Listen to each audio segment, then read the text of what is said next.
Hello guys, and welcome back to another cold episode. On today's episode, we're taking a look at every single elemental hero fusion monster and ranking them from best to worst. Now notably, not every hero fusion monster, not every just hero fusion monster, but specifically elemental hero fusion monsters. So, we're not doing like DPE, we're not doing Dark Law, we're not doing any of those other fusions, specifically the E heroes. And this is going to be based on how good they are in the Yu-Gi-Oh! Card game, right? So Master Duel, OCG, TCG, just overall how well they perform, how good they are holistically, and maybe a little bit, just a tiny little bit on vibes. Okay? So let's quickly hop into this. There is no real rhyme or reason for any of these in any order. So we're going to start off here with Shining Hero. I believe is the name of this card. And we're going to put him solidly at like a C tier. He's okay. He can do stuff. He can come up occasionally. I'm actually going to put him in B tier. I think there are some very worse cards than this card. This card has been played in the past, most notably as just like a big beat stick in Hero Beatdown, I believe. And honestly, he's not terrible. He's just a big guy for the most part, and is fairly decent. Next up, we have the Wild Heart fusion, whose name I cannot remember and is just going to go into F tier, alongside this other guy who also has no real redeeming qualities. Next up, we have the Thunder Giant, I believe is his name. I don't remember which two monsters it is. I think it's Sparkman and Clayman? I think. But he has by far one of the best effects in early Yu-Gi-Oh! And is genuinely very good within Hero. Well, not like modern Hero, obviously. Like, you wouldn't play this in modern Hero. But, like, in the past, you've seen there has been decks that have played him, and he has done fairly well. He's very good for, like, an early fusion monster as well. So, there's that. Next up, we have Terra, I believe is his name. Look, I could be wrong. I don't know what this card does. And I'm not going to lie, if I don't know what the card does, I'm not gonna put it very high. Just saying. This one's also pretty bad. I'm pretty sure he's bad. Also, this guy, also pretty bad. Next up, we have Sunrise? I forget exactly what his name is. Anyway, the guy that searches Miracle Fusion, he's crazy. He also pops a card. This card is insane.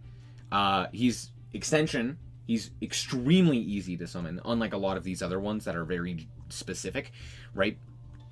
Very easy to summon, and has the ability to, like, clean boards, which is very good for, like, pushing for game. So, very, very solid. Obviously, this guy's an S tier. Moving along. Next up, we have the, like, Neos Fusion Bungus. I don't even know which one this one is fused with. I think it's 3 different guys, this guy. He also, the effect, absolutely not worth it. I think I remember the effect, because I've summoned this guy before in Duel Links. I know, Duel Links. But, like, the effect is absolutely not worth it.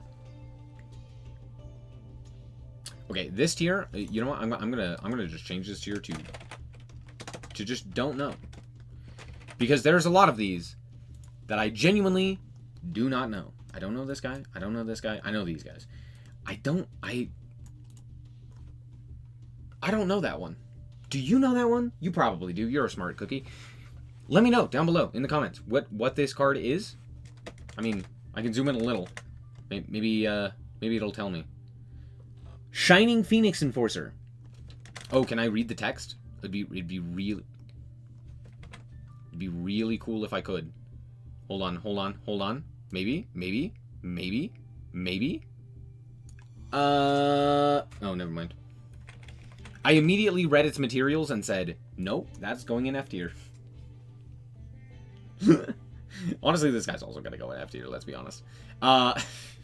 Anyway, next up we have this new Shining Neos guy. I'm going to put him in A tier. He's a very good boss monster, but he does require, like, a very specific setup, and I don't think he's as, like, generically impactful as some of the other cards that you'll see on this list.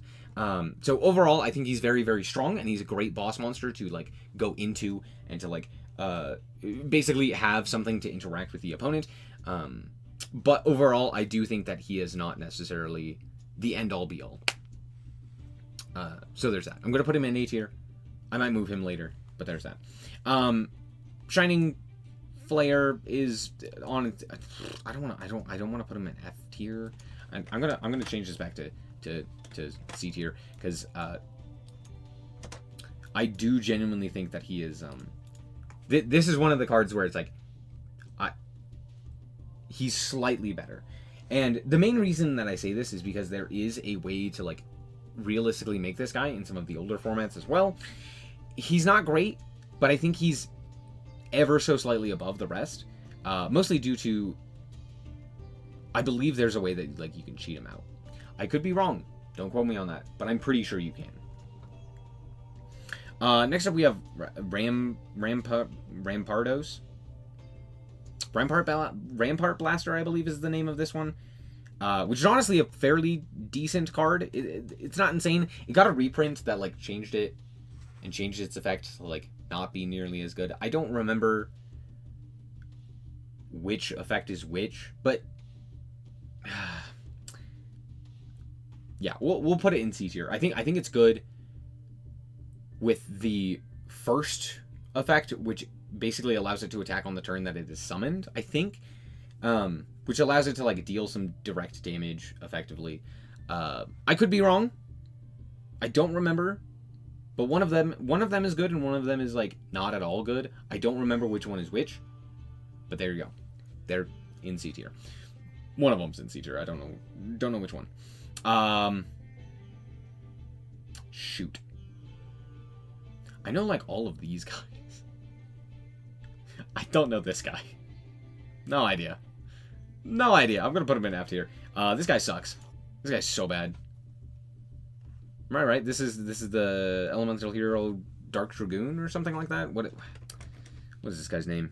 Phoenix Enforcer. Yeah, the OG Phoenix Enforcer. Yeah, he's not gonna lie, he's pretty bad. Nova Master actually does come up occasionally because of the fact that he is a fire. He just requires like a fire monster. And sometimes that's worth it for like super polymerization reasons. But for the most part, he's not insane. He's just kind of like occasionally there. Neo Knight I think is fairly decent as a like removal option, basically. Because I believe he gets up to 5,000. No, he just attacks twice. I didn't remember if he got to 5,000 and attacked twice. But that's Vision Hero Trinity, who attacks thrice. This guy just attacks twice. And honestly, that's not bad, right? Just overall. Just being able to walk over 2 monsters is very nice. And again, very generic in terms of its materials, which does boost it a bit. I'm going to put it above the... honestly, above Shining, maybe, even? Probably not. Next up, we have Neos Kluger, which is just freaking unsummonable. This guy is so impossible to summon.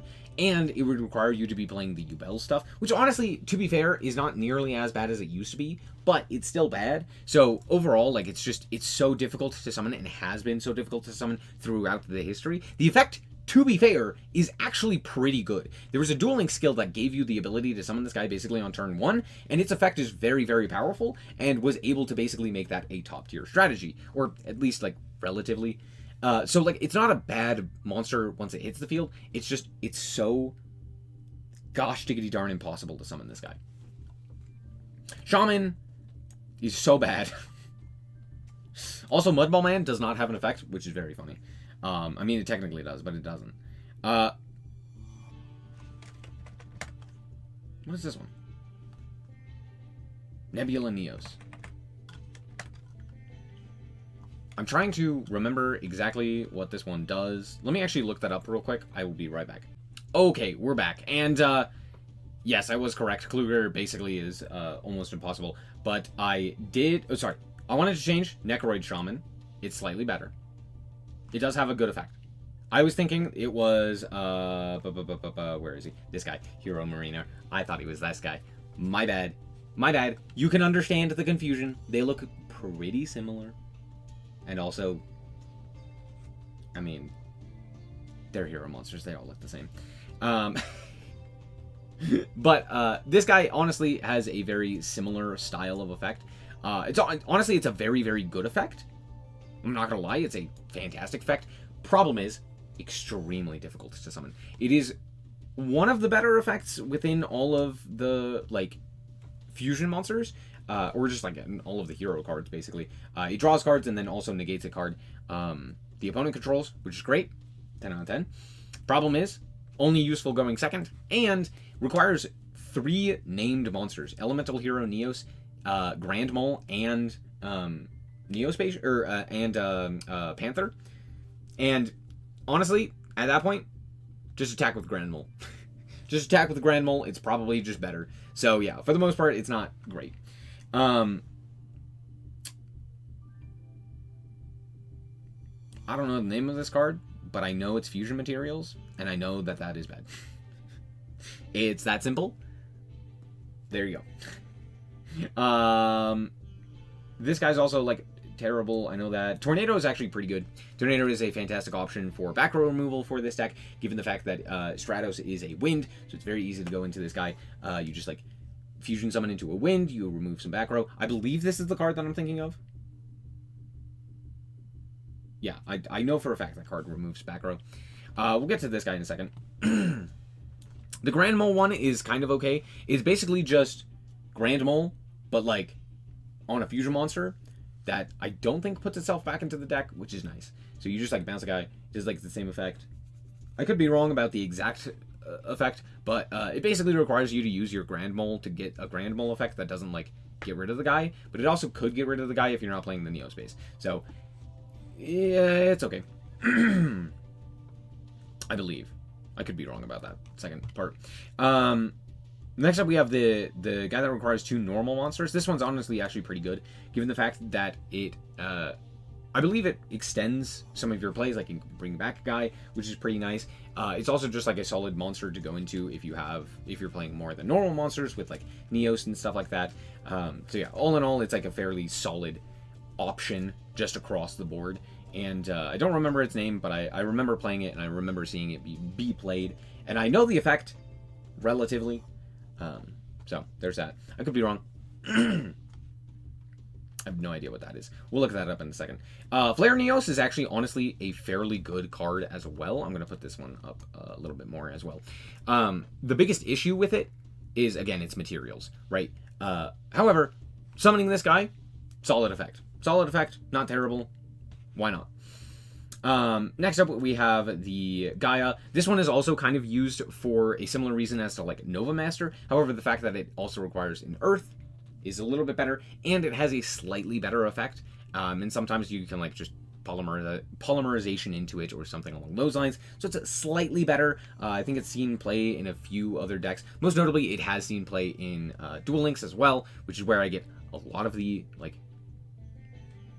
notion of how powerful these are, because basically if they show up in Duel Links and actually do something, that's oftentimes going to be more indicative of how powerful it is than, like, if it shows up in the TCG or the OCG, because they don't really show up in the TCG or OCG, not nearly as much.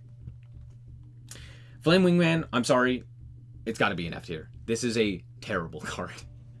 Like, if you actually look at how good Flame Wingman by itself is, it's not very good. Honestly, I should probably put Shining Flare also down here, because let's be honest, that card's also terrible. For, like, a named card. Now, with that being said, the new Flame Wingman, S tier. It's S tier, it's easy peasy lemon squeezy. This card's insane, it does a lot, and it's very solid overall as a monster. Also, because of the generic nature of it, making it a lot stronger, right? Having better materials, very impactful. Speaking of which, Escurridao. I know that's not how you say it, it's just funnier. Yeah, this card is, like, solely played because of its materials. It's not actually that good of a card. Like, I don't think it has an effect.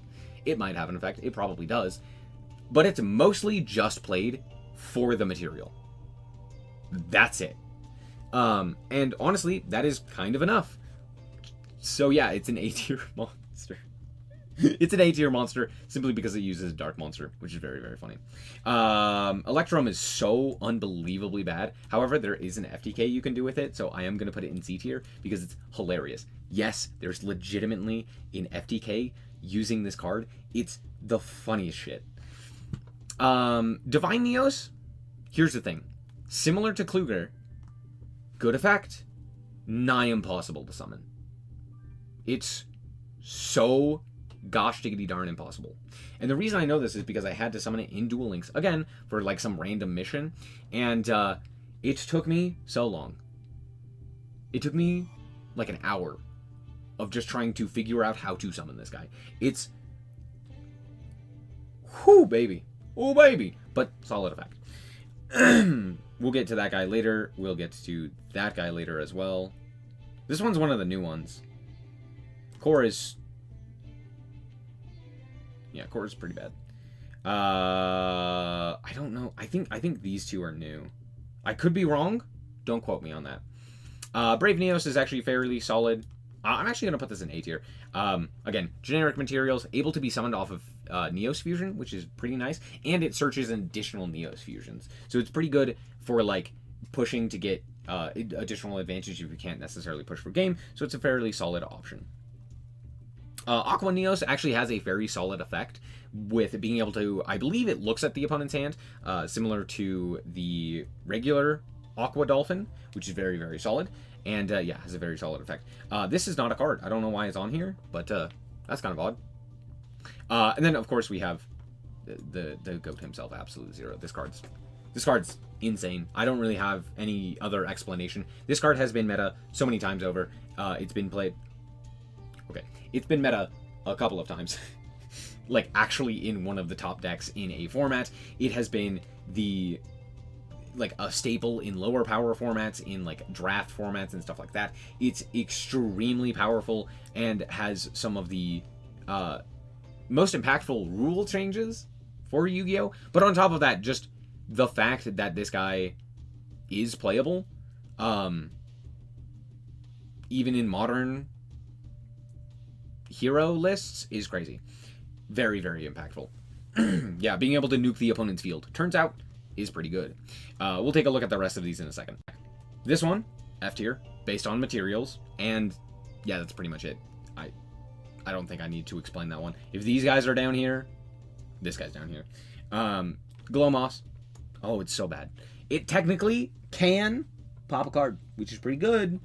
It's pretty good, and that's it. That's all it does. And also requires you to play some of the most unplayable cards. This card, the materials. The materials are killing him. Same with this one. It's materials. Same with this one. However, here's where things get interesting. This one does have some very obscene materials, but has a very solid effect and is extremely good when you can summon it, right? And it's not nearly as problematic to summon because it doesn't require very specific names, but just a lot of materials. So it's not exactly difficult to summon, at least in comparison, but the payoff might not be worth it. And that's kind of where it lands. Also, Grand Merge, I thought it was slightly better than it was. I thought its effects were slightly different. But yeah, overall, still a solid card. And that is the tier list. Now, let me know if you guys agree or disagree with the overall tier list. I think there's a ton of like really bad fusion monsters that are just too like specific, right? Granted, Jaden used them, which makes them based. But like overall, I think that most of the like powerful monsters happen to be the ones that are generic, and the ones that are not generic tend to be the ones that are a lot more difficult to actually make use of. And so yeah, that's basically going to be it. That's it for today's episode. Thank you guys so much for watching, and remember to always stay frosty. Bye-bye. Shout out to the Frost Guard, my members. Thank you guys so much for the support, and I hope you enjoy the content.